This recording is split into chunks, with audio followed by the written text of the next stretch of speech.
Hello and welcome to the SSAIC Group Sessions. We are creating these as an alternative to our normal open group offering as a response to the COVID-19 pandemic, kind of in replacement of not being able to host open group at the moment. Yeah, welcome everyone.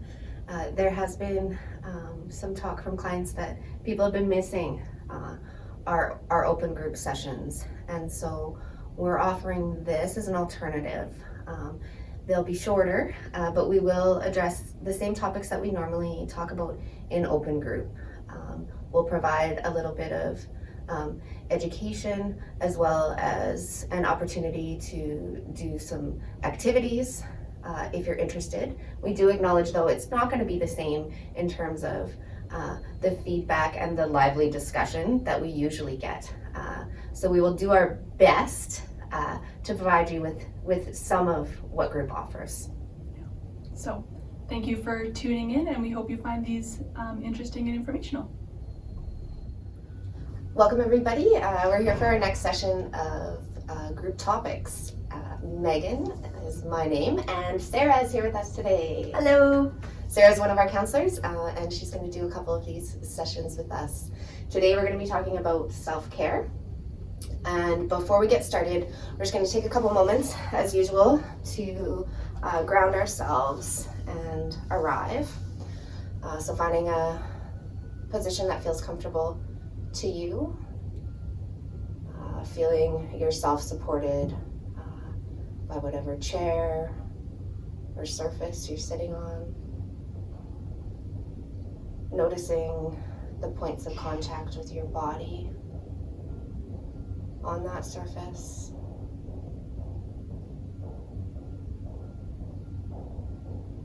And bringing your attention to your breath. The in-breath and the out-breath. Just following it naturally without changing.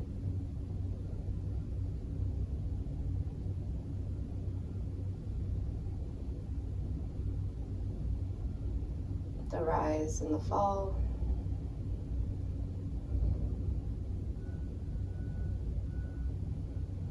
And perhaps setting an intention for the next 15 minutes or so that you've carved out this time for you.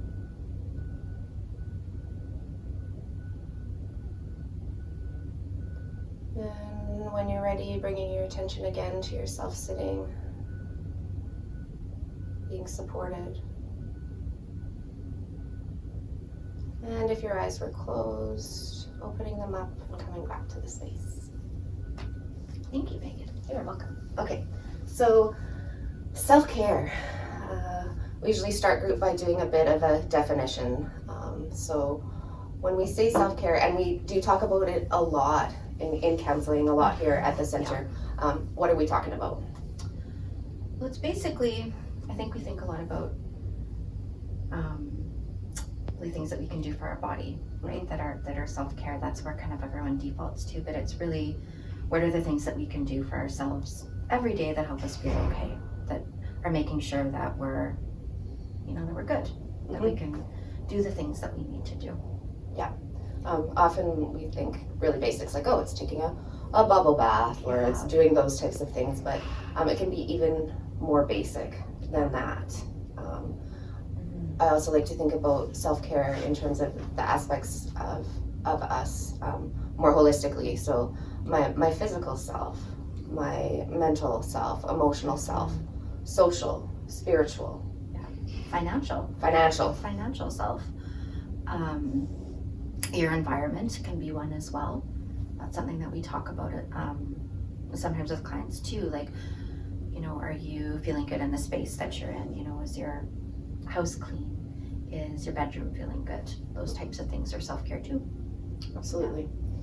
And so what messages do we receive about self-care? And this may be directly we've been told, or more generally in society.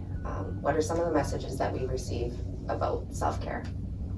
The big one that I hear a lot is that it's selfish, right? That especially if you identify as a woman, that you're supposed to give all the time. You're supposed to give to everybody else, take care of everybody else, and that taking care of yourself is selfish. Absolutely. Yeah. That's a hard one to push back up against, right? Absolutely. And then I think there's that image people use often of on an airplane, you need to put your own mask on first. Yeah. And so that can sometimes help people who feel that big responsibility that no, I should be taking care of others first, that we actually can't do that if we're not taking care of our own self first. Absolutely. Yeah. Absolutely. And so how do experiences of sexual abuse or sexual assault then impact our own self-care, our own relationship with that concept of self-care? I would say shame and guilt are big aspects of that, right? Because we often, if we've experienced abuse, if we've experienced trauma, we can feel shame and feel that we're less than or that we're not good enough. And when we're feeling that way, our self-care can slip, and that can definitely be something that we push aside, or that we may not keep on our radar because we're trying to please other people or trying to do the things that can help us fit in and cope. Yeah. Often when we bring this topic up on our rotation of groups, it's like, oh, self-care, it's a light and fluffy one. Mm-hmm. And then most often it gets a little bit heavy because self-care is tied to that notion of self-worth, that it's going to be really hard for me to do these acts, even small acts of self-care, if I don't feel I'm worthy. Oh, 100%, Megan. And if you don't feel you're worthy, you're gonna let that go. And then also, if we're in that space where we're experiencing, triggers or flashbacks that happen from that sexualized violence, sometimes we're in the space of just trying to exist and trying to get through our day. And self-care, because we think of those bubble baths and some of that surface stuff can get put off, when I like to think of self-care as something that you can do that helps you to move past just the existing in those days and help you actually, get through them and be present in them. Absolutely. That's a really good point. Steph and I talked about self-esteem. Sometimes the way we talk about it can set us up for failure. And I think perhaps the same thing could apply for self-care, right? Well, I'm not doing it right. I'm not doing it good enough, right? Yeah. And so really kind of breaking that down, especially like after trauma, when you are in that survival mode, really adjusting our expectations for what does this look like. Yes. Yes. So much. Right? So acknowledging and celebrating, like, today I showered. Today I had one nutritious meal. Mm-hmm. Today I connected with a friend. Yeah. I washed my hair. I did the dishes, or I unloaded the dishwasher. Yeah. I got groceries. Yeah. It is, and it's helpful to break that down and break down our expectations of for ourselves and what that looks like. And so how do we begin to incorporate this self-care, which is such a huge part of the healing process, into our daily lives? Where do we start?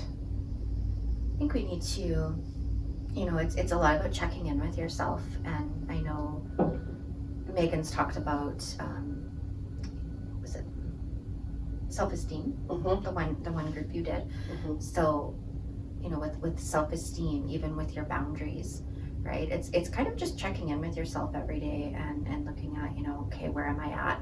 How am I feeling? And then if something is off, being able to look at, what is it that I need to do? Are the stack of mail sitting on my table stressing me out? Or do I have dishes that I need to do? Am I lonely? Whatever that is, and then figuring out ways to get those needs met and to feel better about yourself. And a lot of times, if we identify as being in a caretaker role or have experienced sexualized violence, then our own needs will get put to the side, right? And we're really trying to just get through the day, sometimes please others, whatever that is. So it's getting back in touch with what I need to do to feel good about myself and not view that as a selfish thing, view that as this is something that I need to do for myself, for my healing.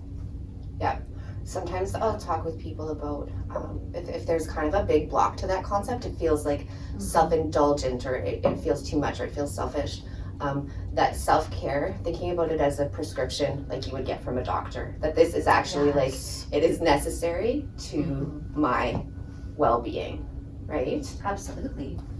And sometimes when I talk with mothers, right, and you know, always very concerned about being a good mom, being good enough, meeting the needs of their kids. You know, we can't pour from an empty cup, and like Megan said, you know, you can't help someone else if you don't put your own mask on first.